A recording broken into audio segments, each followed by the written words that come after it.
Back to the list of stories that are undercovered and that we'd like to cover, which is part of what the GoFundMe is for. The 50,000 is going. If you read the link to the GoFundMe, there's a wish list of stories we'd like to cover, but there's other stories that are going to pop up as we go along that we want to get out there and cover. And a big part of this GoFundMe is to get out in the field and cover these stories and stay out there as long as it takes. Teresa's doing a TV show, Endo. So 9 and 10, if you want to take those two. Sure. Where does it start? Right here. So, missing and murdered Indigenous women and missing and murdered Indigenous children. While I was at Standing Rock, you could only cover so many things at once. There was a big epidemic, not just the Standing Rock Sioux tribe, but other Indigenous tribes, of kidnapped women. A lot of these women are raped, and nobody knows where they are, and they have to be presumed dead, and they're missing for years and years and years. They're being kidnapped off of reservations. It's a very tragic thing, and like everything else, the Native American people are essentially treated as an afterthought, even though they are the rightful founders of our country. So you have, oh, this is just... Yeah, there's no notes. Yeah, so I would love to go cover that because honestly, it is a really, it's the same thing that goes to what you were talking about before with the those small communities.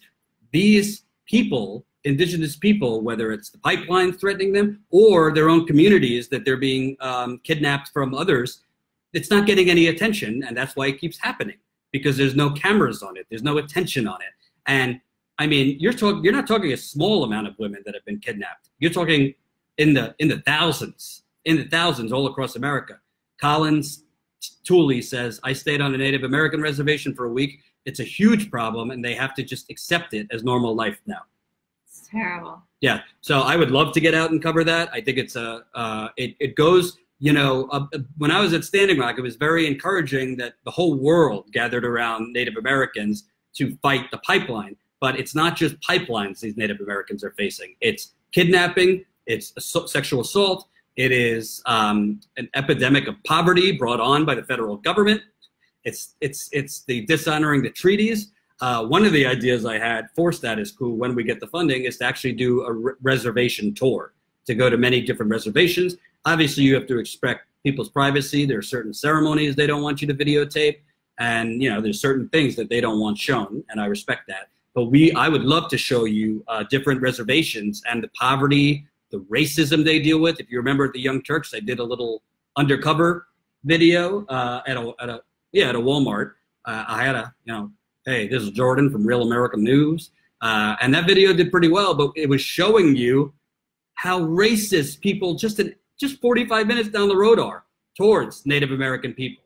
And Carrie says, yes, we've been hearing that the Native American women are being abused severely. Alaska, too. Johnny, Johnny said that sometimes YouTube has stolen people's Super Chat funds. We have not had that issue at all. But I know Jamal Thomas has, so fight the man, fight YouTube. Yeah, but I don't want people to not donate because of that. Yeah, no one knows what's going on with other people's situations. But we've gotten, they haven't stolen our Super Chat money. They have not. Okay, so the next is the Syrian gas fake news. Yes. So obviously, Trump has now bombed Syria twice. Citing Assad gassing his people. Well, at least the last time, and in my view, the last two times, there was no evidence to support. That Assad gassed his people. Assad had already won the war, basically. The Syrian government had defeated the rebel groups, and they were beginning negotiations. So tactically and strategically, it never made sense. Why would Assad then gas his people if he's about to wrap this thing up? But you started seeing reports, Assad gassed his people. Well then, and by the way, America, with the propaganda from the neocons and the corporate media reporting this without any evidence, basically was urging Trump to strike, citing this is the day he became the president, you heard on CNN. Oh my God. This is the most presidential thing Donald Trump did, because it's always presidential to bomb the hell out of brown people and people in the Middle East. It's always presidential to kill and threaten innocent people around the world. for the sake of democracy, right? But the other thing was inspectors had not even gone in yet before we bombed Syria. And guess what? When they did go in, they found that it was chlorine, not nerve agents, not sarin gas, but chlorine.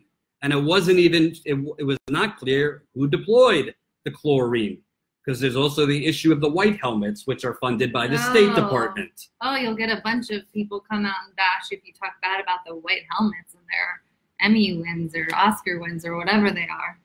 Awful. Thank you, Colleen. $5. She says, Yay. Trying hard to educate people on the propaganda of the media, still waiting for the footage of the thrown chair.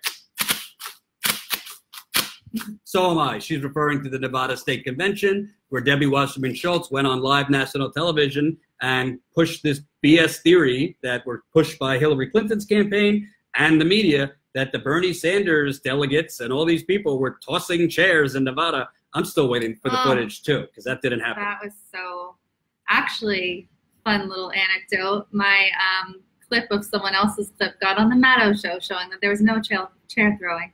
What do you mean? Yeah, on my Twitter. Oh, that got on Rachel Maddow's show? Yeah. Oh, so you're a little bit establishment then. A little bit. No. There you go. No, they didn't even ask. They just took it. Yes. Carrie says chlorine is in America's drinking water. Yes, it is. A lot of it. And in some cases, too little. Courtney, $5 on the super chat. Thank you. I stayed on a reservation once. They are still recovering from what the U.S. has done to them through history. Also manifests in rampant alcoholism. That is so true. When I was at Standing Rock, obviously, when I was at Standing Rock, the hotel was also a casino. So where people would meet was at the hotel bar. You could also eat food there and stuff. But everybody drank. And not because, they're bad people, but because that's what they turn to because of the total despair that they deal with. You have that systemic in elders as well as younger Native Americans. So that's a big, big problem, rampant alcoholism that is really, they don't have a lot of support for. Mm-hmm. Oh, I thought you were reading something. Well, this is just the next story. And press the share button. Let's get this out to more people. Unfortunately, we do get a lot of suppression on YouTube. So but it's happy time. We're about to let me see what number we're at, because we also might be passing a YouTube milestone soon. Ooh. So we're at 16,904 subscribers. Yes. So almost at 17,000. We started the channel last week of February. So in 6 months, we're almost at 17,000 subscribers. Hey, we might be able to get to 20,000 by the end of September. We'll see. That'd be amazing. So this story is interesting. It's from a journalist, Tom Englehart, from TomDispatch. And it's about the whereabouts of our military personnel. And this is something that I have not heard about, really, that we don't fully know always where or why our military are dispatched. Obviously, I'm not talking about cases where we shouldn't know for reasons of safety for those military or because of certain special actions, things like that. So here's what Tom has to say. Excuse me if year after year I've started to sound like a broken record, but when it comes to the missing stories of 2017, so that was last year, the one I always focus on concerns America's wars. Yes, they're in the news as kind of a low-level hum in the background of our media lives. Afghanistan, another more than 3,000, or is it 4,000, troops have been dispatched to join the 8,400, or is it 12,000, who were there as the Obama years ended. And don't even think about the 26,000 private contractors working for the U.S. in that country. Syria, yep, 500 American troops still fighting there. Or rather, maybe it's actually 2,000. And okay, across the Middle East and increasingly Africa, great cities are in ruins. The foundations of multiple societies wrecked and failed, states dime a dozen. But no point in making too big a deal of it. And what about those 44,000 American troops reportedly stationed somewhere in the Imperium, but who knows where, because the Pentagon claims it just can't account for them. And perhaps that's not so surprising for a place that has never been capable of successfully auditing itself. Where does all that military money go? Or how about those 70,000 U.S. Special Operations Forces, that semi-secret military that's larger than the armies of a surprising number of countries, and whose troops are deployed to more lands yearly, 149 in 2017, than any great power has ever sent its forces to. And of course, there's the rising beat of Trump-era drone strikes, airstrikes. Hey, shades of Vietnam, the last B-52s have been let loose in Afghanistan. Special ops raids, dead civilians, and so on. And yes, if you're a news jockey or war jockey and you're searching oh so carefully day by day, it's all there somewhere. But permanent war across a vast swath of the planet, now in its 17th year and increasingly thought of by the US military as generational, in other words, forever. Well, no, it's not really a story. It's never put together in a truly meaningful way in the mainstream. It's just not really there. Not there. Not where any passing Trump tweet is in the news, not where the latest ISIS-inspired doofus who hit up a subway stop in my hometown with a suicide bomb that didn't quite work is, not where the president's denunciations of NFL players who take a knee regularly are. War on our distant battlefields is the oh-so-distant backdrop for our oh-so-immediate lives. It's not what any of the media outlets now assigning battalions of reporters to swarm every presidential hiccup or burp find worthy of significant attention. Only problem is, our wars are changing this planet and our own lives in ways hard to make tweetable but oh so consequential in the long run. Our wars need to be covered, as our president might say, bigly, or was it big league? Once again, in 2017, they were largely missing in action. Again, that's Tom Engelhart, editor of TomDispatch. I don't even know where to start with that. I mean, at the end of the day, we see it all the time. It is assumed in this country, particularly by the media, that, well, don't ask questions. The Congress just passed the biggest defense budget in American history the other day. I think it's $700-something million. Not even a question about it. The Democrats helped push that through. We don't need, I mean, you could cut that in half and there would be no difference tomorrow. And it's never asked. I'm seeing articles on Politico. I'm seeing articles on CNN. CNN anchors asking Alexandria Ocasio-Cortez, well, how are you going to pay for Medicare for all? Well, do they ever ask, how are you going to pay for Yemen? How are you going to pay for Syria? How are you going to pay for Pakistan? How are you going to pay for, Afghanistan and Iraq and Somalia and all the other countries that the neocons, including Bill Kristol, who has been rehabilitated by MSNBC as a resistor, the resistance.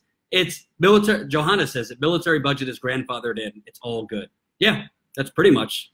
So it's a mental sickness basically saying, well, we need the military. You know, education would be nice, but it's not a necessity.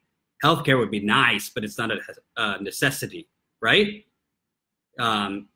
Heating in your apartment or your home during the winter is nice, but it's not a necessity. 13 billion of that was for Trump's Space Force. Oh God. Space Force, I cannot. Oh God. So it's insane. It's insane. It really is. Who said it? Dwight Eisenhower with the military-industrial complex warning about that. It has come to fruition, and this story shows it even more. Yeah, absolutely. So we're inching on the 2-hour mark for our live stream here. Woo-hoo. 2 hours. How many stories we got left? We are at number 13. Oh my God, I'm starving. So we'll see how. We might not go as in depth on the other ones. Okay. And wait, let's see where we're at with the GoFundMe, since I think we've gone up like $500 or $600 so far. We are at 4,122. Okay, Yay. So we're trying to get to 5,000. A little bit of a stretch by the end of today, but I believe it could happen. People will watch us after we're done, and people will still join. Have faith in the people. Yes. So thank you for those who have been contributing. It has been a wonderful birthday, thanks to you. Endo, do a marathon. We're already doing a marathon. We started at 2:30. Endo, where you been?